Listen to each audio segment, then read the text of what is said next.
Are you ready to become a change maker? Our 48-week postgraduate program in public policy or the PGP may be just the thing for you. This hybrid program is designed to give you both the theoretical foundation and hands-on experience needed to excel in policy making. With a mix of expert-led webinars, in-person workshops, and policy simulation exercises, you'll gain real-world skills along with personalized mentorship. Through our policy programs, we connect good people to good ideas and good networks. Apply now at the link in the description to make an impact.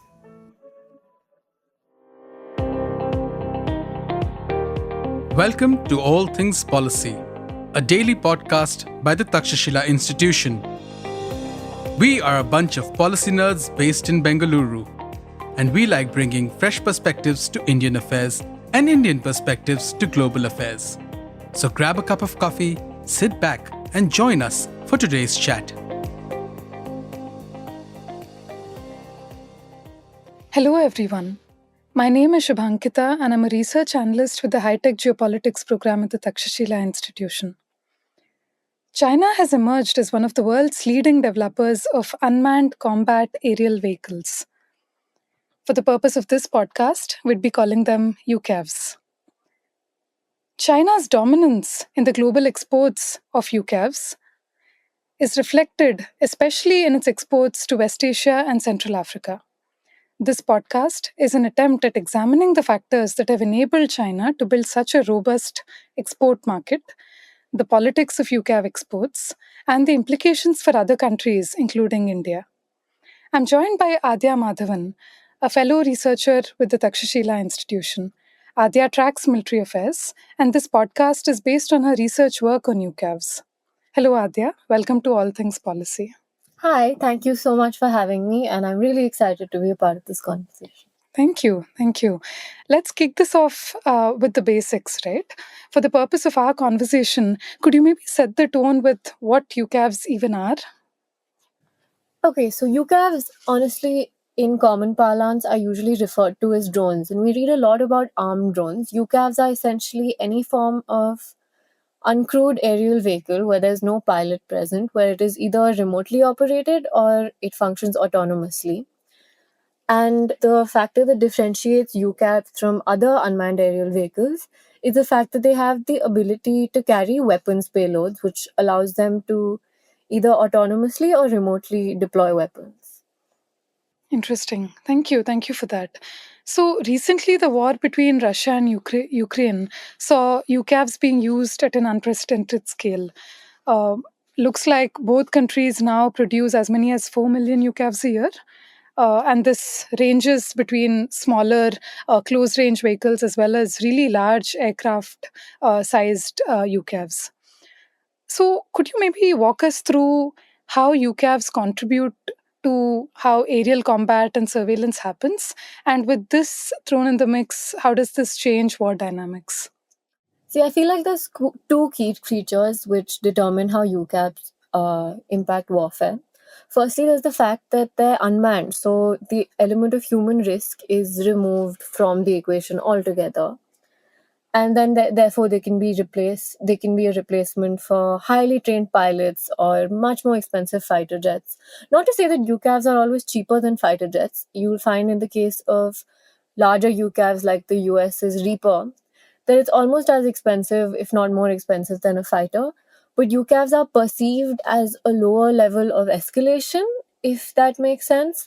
So, for example, there have been cases where fighter jets have been shot down by enemies, and that has been perceived as an act of outright war. But when a UCAV is down by virtue of being unmanned, that's seen as a lower level of escalation, and therefore it allows state and non-state actors to carry out operations that would be much more risky to carry out with a manned aircraft. See, those are the two broad features which allow them to, I think, change the way wars are fought. Then there's also their versatility. They can be fitted with many attachments. They can have collision avoidance systems which consist of like sensors and algorithms which allow them to perform very sophisticated functions such as automated detection and avoidance of obstacles. And features like this allow them to perform maneuvers, to perform functions that would sometimes be riskier for pilots. Also, there's many ways in which they can be utilized. For example, there's manned-unmanned teaming, and it's referred to as MUMT a lot of the time, where the effectiveness of the mission is sort of collaboratively improved between UCAVs and a piloted aircraft, so it capitalizes on the UCAV's ability to safeguard human pilots' lives. So it can put them in more dangerous positions while having the pilot at the center of the operation. There's also other uses for them, such as swarming, where many UCAVs can perform a coordinated attack. They can be used for surveillance, reconnaissance, but in a way that basically they're cooperating. Once you have this function of autonomy, these UCAVs can operate as a coordinated effort. And I think it's functions like these that change the way warfare can take place. Of course, with Russia and Ukraine, it's not necessarily UCAVs. They often use dual-use unmanned aerial vehicles because they're cheaper, they're easier to access, and I think you can also then retrofit them with technologies that you might need for warfare. So yeah, Russia-Ukraine is very interesting to look at because there's a lot of innovation. On one hand, they're producing very, very sophisticated technologies, but on the other hand, they're using actually, I think, some of the most rudimentary drones and finding ways to use them for warfare. And I think that really brings out how, like, if such rudimentary, simple forms of unmanned aerial vehicles can bring about such a difference, then I think you can imagine the scale of what kind of things more sophisticated aircraft can do. Wow. Okay. That's interesting. Coming to China, what evidence do we have of Chinese UCAV exports, firstly? So apart from, of course, whenever there's any reports about a country using Chinese UCAVs, there's no confirming it because nobody wants to say that they were outright using things, especially where there's a question of autonomy, which is still very, very controversial in the international forum.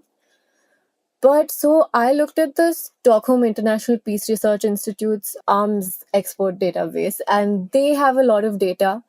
And I was going through their numbers. You can input, for example, a particular kind of vehicle or a particular kind of weapon and find out what the exports are. And I think it's a tedious process, so there's not a lot of time spent where people do it. But if you look into it, you'll realize that China has exported to like some 18 countries.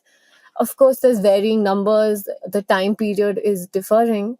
But I think you suddenly get a sense of, oh, wait, this is actually much more rampant than I thought, because we hear a lot about the US's exports and the Turkey's exports, and now you hear about Israel because they've been developing a lot of autonomous vehicles in the last couple of years. But with China, unless you go looking, you hear less about it. So I think if you look at these databases, if you look at export data in general, you find out that there is actually a large-scale export ecosystem going on with China, and that's very interesting to look at. Yeah, no, thanks for doing the tedious work for us. But maybe just to throw light to our listeners, any examples where this might have been used? So these have actually been used much, much more widely than you'd think. First of all, if you look at the largest exporters, we have Pakistan. Pakistan is one of China's largest exporters, and even though we don't necessarily have reports of Pakistan utilizing UCAVs, there have even been reports that China and Pakistan will co-produce something, a UCAV called the Wingloom 2, which is one of the most widely exported Chinese UCAVs. And the earliest order to Pakistan was as far as 2011, where I think 50 UCAVs were imported by Pakistan. Okay. Subsequently, in conflicts in the Middle East, for example, there are reports where Chinese combat UCAVs have been used against the Houthis, for example, in Yemen, where Saudi Arabia deployed UCAVs.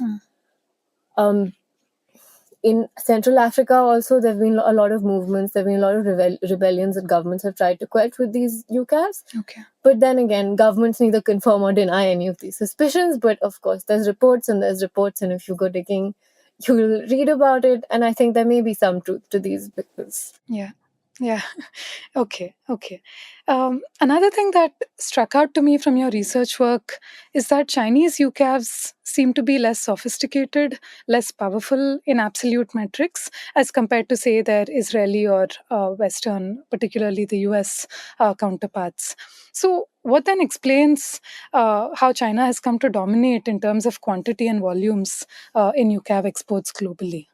See, I think the most obvious answer that people usually use as an explanation for this is price, saying that Chinese UCAVs are cheaper, but I don't think that is the operative factor here. Firstly, I think it's that China is more indiscriminate with its UCAV exports, whereas I know the US is much more careful. I forget if it was to the UAE or Saudi Arabia, but the US once exported what would have been a UCAV, but they modified it so it couldn't be equipped with a weapons payload. And I think that's what sent them looking to China in the first place, because the way military modernization is happening globally now, countries want to have access to the latest technologies. And when other countries exercise more controls over exporting technologies like this, it sends them to China. The other thing with China is that they have much more flexible payment packages. They allow countries to pay over time. They allow them to have deals of sorts. And I think that makes it much easier, especially for countries in Central Asia and Africa, where they're not sure what they're going to deploy UCAVs for. Whether it's for military modernization or a conflict, sometimes they need to feel around, try out UCAVs, see how it works for them. And also over a particular time period. So I think China's flexibility then is another factor. Thirdly, what I was thinking about is that why do you need UCAVs to have the best possible UCAVs? So while in terms of, let's say, the altitude or airtime that American UCAVs have may be higher, Chinese UCAVs can often get the job done, right? And if you're getting the job done for a lesser amount and you're getting it done without having to jump through as many loopholes, then I think it's just the simpler way to do it, because while they may not be as fast, they're fast enough. They're able to perform most of the same functions, if not all, but for a fraction of the cost and without having to deal with the United States. So I think that's what makes it very, very lucrative. And then, of course, China has their own policies, I think, which have enabled this. A lot of China's internal industrial policies as well have been focused towards enabling an ecosystem where the different arms of the system work together. The military, the academia, the industries. And I think it also is because of the nature of the state that they work the way they do together. But I think that allows for this scale of production and therefore the exports. Correct, So we have referred to this in terms of the technology diffusion work for general purpose technology, right? I mean, for dual use between civilian and military use cases as well. And China, obviously, with top political leadership towards technology as well as military modernization, has sort of tied it all together quite well. What may be some of these policy instruments that have helped in this regard, right? I mean, military civil fusion strategy that China has employed is one, and I know there are a few more. So could you maybe throw some light on that? Okay. So firstly, since you started off with the military fusion or MCF strategy, that's a great place to start looking at it. It's essentially a national strategy of the Chinese government where they want to eliminate the barriers between civilian technology research and the key component in tech manufacturers and the People's Liberation Army. So they want everything to be integrated. And by integrating these three arms, they seek to establish China as a sort of world-class fighting force in their own world. And I think this aligns with their broader strategic and geopolitical goals, because by establishing themselves as a military leader and manufacturing a lot of these products in-house, they're also able to export them. Then, of course, there's the Made in China 2025 plan, which prioritizes specific sectors in which research and development and manufacturing are to be ramped up at a large scale. And it has priority sectors which have designated areas of focus, including UCAVs. Another policy that I think is really instrumental in developing this is the Next Generation Artificial Intelligence Development Plan, which is this roadmap that outlines China's steps to become a global leader in AI. And I think this also allows China to develop cutting-edge UCAVs, because more and more going forward, apart from being a driver of economic and industrial transformation, AI is likely to be a driver of military transformation. And I think what sets really sophisticated UCAVs, apart from some of the simpler ones, is their ability to function autonomously or semi-autonomously. And one of the 4 core AI technologies that this plan focuses on as well is autonomous systems, which allows China to. Yeah. So it all it sort of funnels all of this towards enabling the best possible ecosystem they can for UCAV development. Of course, it has its own issues and its own problems, but I think the fact that there's this degree of institutionalization for all of these different arms of it, it makes it a much more constructive and a much more efficient ecosystem. Yeah, so some of these central directives sort of lay the agenda for everybody in the ecosystem, and then it kind of trickles down across the ecosystem for multiple players to then sort of read the room as to where the priorities for the national government are, and then to direct themselves in that direction to be able to get those incentives. And then there's brutal competition across multiple players in the ecosystem, and the best kind of then comes about. Yeah. Okay. Another thing is that it seems like China is looking to achieve a wide range of objectives with this, right? I mean, it doesn't just seem to be economic in nature. There also seems to be alignment with China's foreign policy, as well as the BRI, and as well as China's strategic goals broadly. So in terms of studying Chinese exports, what kind of trends emerge? So one thing that, again, was interesting was that somewhat counterintuitively, a large chunk of the biggest UCAV importers from China are not amongst the biggest importers of Chinese arms in general.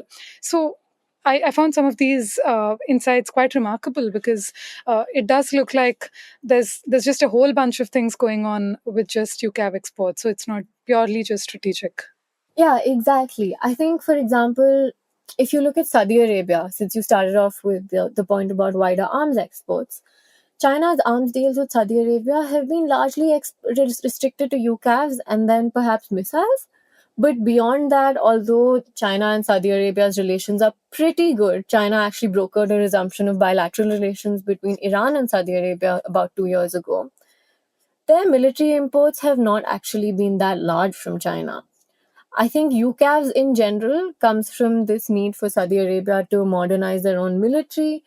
And for China, of course, it seems like it's a way to exercise their power in the Middle East. And I think a lot of China's national objectives now come from not only economic, but also geopolitical power in the international arena. And if not trying to come out as a counter as the US, to the US to at least emerge as a power on this side of the globe. And I think in the case of countries like Saudi Arabia, this is what China's up to. Because, for example, they're not just supplying them with UCAVs and leaving it at that. They've also signed a joint venture with a Chinese group that is going to focus on the production of UCAVs. They're also helping them maintain them over a period. They've exported many, many different kinds of UCAVs. And that degree of sharing of technology, co-production, all of that seems to suggest that it's about more than just their economic interests. Similarly, with the UAE, it seems like China needs to have a leg in the Middle East, and therefore it's going to leverage these exports to try and improve their relations. The UAE also doesn't import many other Chinese arms, but when it comes to UCAVs, they've signed joint ventures, they've signed agreements. So yeah, Egypt also is a similar case. Egypt, I think, is the 4th largest importer of Chinese UCAVs. And the location that Egypt has, which bridges Africa and the Middle East, makes it a very important region for China. Yeah. Much of China's trade to Africa passes through Egypt, and therefore, in this case, it is about the economic significance. Egypt has, I think, imported about 42 UCAVs from China, and there have been reports of them being utilized in Sinai as well. Okay. And I think, although Egypt is one of the largest importers of arms in general, and it was a large importer of Chinese arms up until about 2010. Since then, its reliance on China for broader arms exports seems to have gone down, but its purchasing of Chinese UCAV seems to have gone up. And recently, it suggests that after having purchased Chinese UCAVs and after China trying to leverage its position in Egypt, Egypt has also decided to rely on China a little bit more for military purposes, because they've decided to replace their fleet of F-16 with Chinese fighters instead of purchasing an American alternative, which I think was offered to them. You also have developed a framework, sort of triangulating China's strategic alignment and its broader sort of foreign policy goals with that of the buyer. So, on the part of the importer, what are their operational needs in terms of is it immediate, is it high, how important are UCAVs in terms of the buyer? And you sort of chart out four, divisions in this framework to say, okay, which countries have high alignment in terms of Chinese strategic policy, as well as an immediate and high operational needs. And then you sort of have combinations of this and examples of this. Do you maybe want to walk us through examples here and what comes out? Sure, I'd love to. The thinking behind this framework was to try and figure out why countries who may not seem to have a high operational need would still choose to buy UCAVs from China. Sometimes China has a high investment in these countries, but sometimes China doesn't particularly want to be aligned with these countries either, which is really interesting to look at. Like, for example, where China has a low strategic alignment or a low need to be invested in the country, but the country itself has high operational needs. You could look at Nigeria, for instance, because they require UCAVs potentially for counterinsurgency measures against the Boko Haram, but they're not a key strategic ally of China, even though they have been a part of the BRI. So I think in cases like this, as with Nigeria, you see that China is supplying them with UCAVs. The country needs them. China is willing to sell them. But China is not going beyond that. China is not helping them with the maintenance of UCAVs. It's not co-producing. Okay. You're not seeing many other broader diplomatic engagements beyond that as well. So it's interesting to look at why that takes place. Then there's examples where countries have limited battlefield needs. So there's low operational needs. And this is typically when they have no ongoing conflicts or adversarial relations with their neighboring countries. And China also has no real need to supply to them. They're not trying to get a leg in economically or politically. They're not trying to make any particular strides in their engagements with the countries. And here it seems like the country is trying to sort of maybe buy a few UCAVs for their military modernization and is trying to signal a better relationship with China. So it's more like they're buying them basically to indicate that, hey, we're on your side. We believe in the quality of your products and we are broadly aligned with you. And like you can look at Kazakhstan, for example. They've purchased, at least as per the data I've seen, they've purchased 3 UCAVs from China. That's the lowest of all. And they have no immediate operational needs. And also 3 UCAVs isn't really likely to make much of a difference to their military itself. So here it suggests that China doesn't have any deeper engagements, the country doesn't really have any needs, but there are still cases where countries will try and make an effort to buy UCAVs as a form of, like a sort of goodwill purchase. Would you also agree that maybe it's just to try these products out? Yeah, for sure. I think just to say, okay, our military doesn't really need modernizing from a conflict or a risk perspective, but we're willing to do this, we're willing to purchase these products. It's 2 birds with 1 stone. Correct. You get to win over China and say, hey, I'm on your side. And you also get to try out a product and see if it comes to it ever, if it would work for you. Yeah. Then there's obviously the more obvious cases where China has higher investment in the country. The country also has operational needs. That's where the Middle Eastern countries, Saudi Arabia and UAE, come in, because both countries have utilized UCAVs in Yemen, and you see that they have the need for it. And I think because of their position geopolitically, China obviously wants to have better ties with them and wants to leverage these exports for that. Yeah. Pakistan, of course, is a really interesting case of China leveraging not just UCAVs, but arms exports to meet strategic goals. And it's tied to, first of all, they both have concerns about India. They see India's influence as a threat to their own ambitions. So they find a natural ally in each other. And I think, of course, then there's CPEC, China-Pakistan Economic Corridor, which is a large part of the BRI. And as a part of CPEC, there's a lot of Chinese workers in Pakistan. And there's risks in the borders. And to combat those risks, then Pakistan ends up buying arms from China. Correct. So you can see how that funnels down. And similarly with UCAVs, they're going to be, I don't know if this has been verified, but China and Pakistan posted via a social media post by the Pakistan Air Force that they will be jointly producing 48 Wing-Loom 2s. And there's been no confirmation of the deal, but it's important to note that It's indicative of the security cooperation between the two countries, Yeah. and as well as of the extent of China's penetration in Pakistan Yeah. and the level of dependence that Pakistan's military has on Chinese imports. Then there's cases where China has high alignment or investment in the country, but the country doesn't necessarily need UCAVs too badly. Yeah. You can think of Indonesia as perhaps one of the most interesting examples of such a country because it has no active conflicts or territorial skirmishes. But and the Indonesian Air Force is not known for its reliance on combat drones, but China has major investments in Indonesia. It's one of the largest BRI recipients. And I think this is also seen in infrastructural projects in Indonesia, such as the Jakarta Bandung high speed railway. And China is one of Indonesia's largest trading partners. It also has a significant presence in the country's special economic zones. So, given the number of the UCAVs that Indonesia has purchased from China, which I think is merely 6, it seems as if these are just efforts towards military modernization that are further driven by Indonesia's proximity to China, if I can put it that way, instead of any pressing strategic or security needs. And I think it's interesting to understand why different countries buy UCAVs from China, because I think if you think about it, usually the conclusion one would reach is, okay, you need weapons, so you buy weapons. But if you examine China's exports, and you find out there's usually a lot more from it, both on the buyer's part as Yeah. well as on the seller's part of it. Yeah. What's also interesting is that there have been concerns about operational data from the deployment of these UCAVs being sent back to China.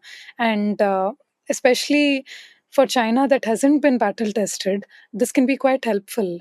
Just the sensitive information from the battlegrounds. And yet, despite these concerns, it doesn't seem like the global exports of Chinese UCAVs have necessarily been deterred. So I think perhaps with dual-use unmanned aerial vehicles, that could be a more provable concern.